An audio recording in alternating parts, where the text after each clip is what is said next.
ಈ ಕೆಳಗಿನ ಪ್ರಶ್ನೆಗಳಿಗೆ ಒಂದು ವಾಕ್ಯದಲ್ಲಿ ಉತ್ತರಿಸಿರಿ. 1. ಕುರಿ ದನಗಳನ್ನು ಕಾಯ್ದ ಬಾಲಕರಿಗೆ ಯಾವುದು ಸಿಗಲಿಲ್ಲ? ಉತ್ತರ: ಕುರಿ ದನಗಳನ್ನು ಕಾಯ್ದ ಬಾಲಕರಿಗೆ ಹಾಲು ಸಿಗಲಿಲ್ಲ. ಎಂಜಲು ತೊಳೆದವರಿಗೆ ಏನು ಸಿಗಬೇಕಾಗಿತ್ತು? ಉತ್ತರ: ಎಂಜಲು ತೊಳೆದವರಿಗೆ ಗಂಜಿ ಸಿಗಬೇಕಾಗಿತ್ತು.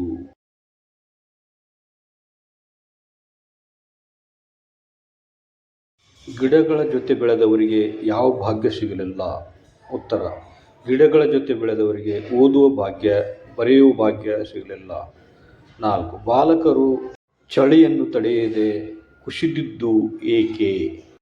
ಉತ್ತರ: ಬಾಲಕರು ಎಂಜಲನ್ನು ತೊಳೆದು ಬಳಿದು ಗಂಜಿಯನ್ನು ಕಾಣದೆ ಗುಡಿಗೋಪುರಗಳ ಬಂಡೆಗಳಾಗಿ ಚಳಿಯನ್ನು ತಡೆಯದೆ ಕುಸಿದರು. 5. ಬಾಲಕರ ಕನಸುಗಳು ಹೇಗೆ ಕಮರಿ ಹೋಗಿವೆ? ಉತ್ತರ: ಬಾಲಕರ ಕನಸುಗಳು ಬಿರಿಯುವ ಮೊದಲೇ ಕಮರಿ ಹೋಗಿವೆ. ಕೆಳಗಿನ ಪ್ರಶ್ನೆಗಳಿಗೆ 3-4 ವಾಕ್ಯಗಳಲ್ಲಿ ಉತ್ತರಿಸಿರಿ. 1. ಹಕ್ಕಿಗಳು ಕವಿತೆಯಲ್ಲಿ ಬಾಲಕರು ಯಾವ ಯಾವ ಅವಕಾಶಗಳಿಂದ ವಂಚಿತರಾಗಿದ್ದಾರೆ? ಉತ್ತರ: ಹಕ್ಕಿಗಳು ಕವಿತೆಯಲ್ಲಿ ಬಾಲಕರು ಹಾಲು ಕುಡಿಯುವ, ಓದುವ, ಬರೆಯುವ, ಗಂಜಿಯನ್ನು ಕುಡಿಯುವ ಅವಕಾಶಗಳಿಂದ ವಂಚಿತರಾಗಿದ್ದಾರೆ. 2. ನೋವುಂಡ ಬಾಲಕರಿಗೆ ಯಾವ ಯಾವ ಅನುಭವಗಳಾಗಿವೆ?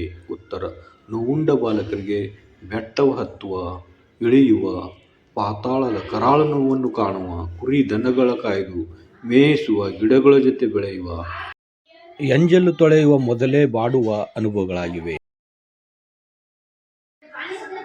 ಬಾಲಕರ ಹಾಡು ಮತ್ತು ನಾಡು ಯಾವ ಸ್ವರೂಪದ್ದಾಗಿದೆ, ಏಕೆ? ಉತ್ತರ: ಬಾಲಕರ ಹಾಡು ದಲಿತರ ಜೀವನ ಶೈಲಿಯನ್ನು ಮತ್ತು ತಾರುಣ್ಯ ಪರಿಸ್ಥಿತಿಯನ್ನು ವ್ಯಕ್ತಪಡಿಸಿದ. ಸಮಾಜದಲ್ಲಿ ನಾಗರಿಕ ಜೀವನ ನಡೆಸಲು ಕೂಡ ಸಾಧ್ಯವಾಗದ ಪರಿಸ್ಥಿತಿ ಮೇಲ್ವರ್ಗದಿಂದ ಏರ್ಪಟ್ಟಿತ್ತು. ನಾಡಿನಲ್ಲಿ ಮನುಷ್ಯ ಮಾನವೀಯತೆಯನ್ನು ಮರೆತಿದ್ದ.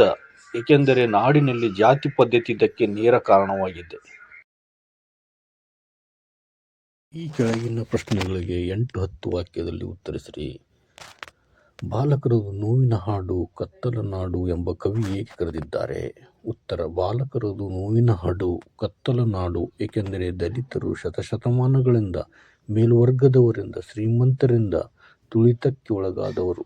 ಇಲ್ಲಿ ಕವಿಯು ದಲಿತರ ಮನಸ್ಥಿತಿಯನ್ನು, ಭಾವನೆಯನ್ನು ವ್ಯಕ್ತಪಡಿಸಿದ್ದಾರೆ. ಬಾಲಕರ ಮುಖೇನ ಕವಿ ಸಿದ್ಧಲಿಂಗಯ್ಯನವರು ದಲಿತರು ಸಮಾಜದ ಮುಖ್ಯವಾಹಿನಿಗೆ ಬರುವಲ್ಲಿನ ಅಡೆತಡೆಗಳನ್ನು ವಿವರಿಸಿದ್ದಾರೆ. ಆ ಪ್ರಯತ್ನದಲ್ಲಿ ವಿಫಲತೆಯನ್ನು ಕತ್ತಲಿಗೆ ಹೋಲಿಸಿದ್ದಾರೆ. ಕತ್ತಲಿನಲ್ಲಿ ಬೆಳಕನ್ನು ಹುಡುಕುವ ಬಾಲಕರೆಂದು ಕರೆದಿದ್ದಾರೆ. ಸಮಾಜದಲ್ಲಿನ ದಲಿತರ ತುಳಿತವನ್ನು ನೇರವಾಗಿ ಪದ್ಯದ ಮುಖೇನ ಹೊರಹಾಕಿದ್ದಾರೆ. ಹಕ್ಕಿಗಳು ಕವಿತೆಯಲ್ಲಿ ವ್ಯಕ್ತವಾಗಿರುವ ಕವಿಯ ಭಾವನೆಗಳೇನು? ಉತ್ತರ: ಶತಶತಮಾನಗಳಿಂದ ಶೋಷಣೆ, ಅನ್ಯಾಯ, ಅಪಮಾನ, ನಿರ್ಲಕ್ಷ್ಯ ಹಾಗೂ ತುಳಿತಕ್ಕೆ ಒಳಗಾಗಿದ್ದಾರೆ. ಈ ರೀತಿ ತುಳಿತಕ್ಕೆ ಒಳಗಾದವರು ಎಲ್ಲದರಂತೆ ಬದುಕಬೇಕು, ಸಮಾಜದಲ್ಲಿನ ಎಲ್ಲ ಸವಲತ್ತುಗಳು ಅವರಿಗೆ ಸಿಗಬೇಕು ಎಂದಿದ್ದಾರೆ. ಗಂಜಿಯು ಕುಡಿಯುವ ಎಂದು ಬಾಳದಿರುವ ಕನಸುಗಳ ಮನಸ್ಸು ಮಾಡುವ ಹೊತ್ತು ದಿಕ್ಕನ್ನು ಅರಿಯುವ ಬೆಳಕನ್ನು ಕಾಣುವ ಪರಿಸ್ಥಿತಿ ನಮ್ಮ ಜನಗಳ ಆದ ದಲಿತರಿಗೆ ಸಿಗಬೇಕು ಎಂಬ ಅನಿವಾರ್ಯತೆಯನ್ನು ಹೊರಹಾಕಿದ್ದಾರೆ. ಎಲ್ಲರಂತೆ ಮಾನವೀಯ ಬದುಕು ನನ್ನ ಜನಗಳದ್ದು ಆಗಿರಬೇಕು ಎಂಬುದೇ ಕವಿಯ ಭಾವನೆಗಳಾಗಿವೆ. ಸಂದರ್ಭದೊಂದಿಗೆ ವಿವರಿಸಿ. 1. ಹಾಲನ್ನು ಕುಡಿಯದೆ ಹೋದವರು. ಆಯ್ಕೆ: ಈ ವಾಕ್ಯವನ್ನು ಸಿದ್ಧಲಿಂಗಯ್ಯನವರು ಬರೆದಿರುವ ಮೆರವಣಿಗೆ ಎಂಬ ಕೃತಿಯಿಂದ ಆಯ್ದ ಹಕ್ಕಿಗಳು ಎಂಬ ಗದ್ಯಭಾಗದಿಂದ ಆರಿಸಿಕೊಳ್ಳಲಾಗಿದೆ. ಸಂದರ್ಭ: ಈ ಮಾತನ್ನು ಕವಿ ಹೇಳಿದ್ದಾರೆ ಹಾಲು ಕೊಡುವ ಹಸುಗಳ ಜೊತೆಯಲ್ಲಿಯೇ ಇದ್ದು ಅವುಗಳ ಮೇಯಿಸಿ ಗಂಜಲು ತೊಳೆದು ಎಂಜಲು ಬಳಿದರು ನನ್ನ ಜನಗಳು ಹಾಲು ಕುಡಿಯದೆ ಹೋದವರು ಎಂದು ತಿಳಿಸುವ ಸಂದರ್ಭದಲ್ಲಿ ಈ ಮೇಲಿನ ಮಾತು ಬಂದಿದೆ. ಗಂಜಿಯ ಕಾಣದೆ ದುಡಿದವರು. ಆಯ್ಕೆ: ಈ ವಾಕ್ಯವನ್ನು ಸಿದ್ಧಲಿಂಗಯ್ಯನವರು ಬರೆದಿರುವ ಮೆರವಣಿಗೆ ಎಂಬ ಕೃತಿಯಿಂದ ಆಯ್ದ ಹಕ್ಕಿಗಳು ಎಂಬ ಪದ್ಯಭಾಗದಿಂದ ಆರಿಸಿಕೊಳ್ಳಲಾಗಿದೆ. ಸಂದರ್ಭ: ಈ ಮಾತನ್ನು ಕವಿ ಹೇಳಿದ್ದಾರೆ ದಲಿತರು ಪ್ರತಿದಿನ ಊಟದ ಎಲೆಗಳನ್ನು ಸ್ವಚ್ಛಗೊಳಿಸಿದರು, ಗಂಜಲವನ್ನೇ ಬಳಿದರು, ಹಸಿವಾದಾಗ ಕುಡಿಯುವ ಗಂಜಿಗೂ ಕಷ್ಟಪಡಬೇಕು ಎಂದು ತಿಳಿಸುವ ಸಂದರ್ಭದಲ್ಲಿ ಈ ಮೇಲಿನ ಮಾತು ಬಂದಿದೆ.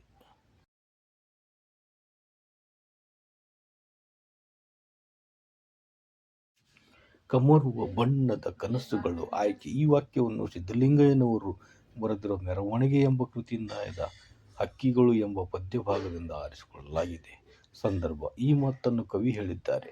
ಶೋಷಿತ ವರ್ಗದವರು ಎಲ್ಲರಂತೆ ತಾವುಗಳು ಬಣ್ಣ ಬಣ್ಣದ ಕನಸುಗಳನ್ನು ಕಟ್ಟಿಕೊಂಡವರು. ಆದರೆ ಆ ಕನಸು ನನಸಾಗುವ ಮೊದಲೇ ಕಮರಿ ಹೋಗುತ್ತವೆ ಎಂದು ತಿಳಿಸುವ ಸಂದರ್ಭದಲ್ಲಿ ಈ ಮೇಲೆ ನಮ್ಮ ಬೆಳಕನ್ನು ಅರಸುವ ಹಕ್ಕಿಗಳು ಆಯ್ಕೆ. ಈ ವಾಕ್ಯವನ್ನು ಸಿದ್ಧಲಿಂಗಯ್ಯ ಅವರು ಬರೆದಿರುವ ಮೆರವಣಿಗೆ ಎಂಬ ಕೃತಿಯಿಂದ ಆಯ್ದ ಹಕ್ಕಿಗಳು ಎಂಬ ಪದ್ಯಭಾಗದಿಂದ ಆರಿಸಿಕೊಳ್ಳಲಾಗಿದೆ. ಸಂದರ್ಭ: ಈ ಮಾತನ್ನು ಕವಿ ಹೇಳಿದ್ದಾರೆ. ಗೊತ್ತು ಗುರಿ ಇಲ್ಲದೆ ದಲಿತರನ್ನು ಸದಾಕಾಲ ಕವಲು ದಾರಿಯಲ್ಲಿ ಪ್ರಯಾಣ ಮಾಡುತ್ತಾರೆ. ಆ ಕತ್ತಲ ದಾರಿಯ ಬೆಳಕು ನಮ್ಮ ಜೀವನದಲ್ಲಿ ಮೂಡಿ ಬರುವುದೇನೋ ಎಂಬ ಆಶಾಭಾವನೆ ಉಳ್ಳವರಾಗಿದ್ದಾರೆ ಎಂದು ಹೇಳುವ ಸಂದರ್ಭದಲ್ಲಿ ಈ ಮೇಲಿನ ಮಾತು ಬಂದಿದೆ.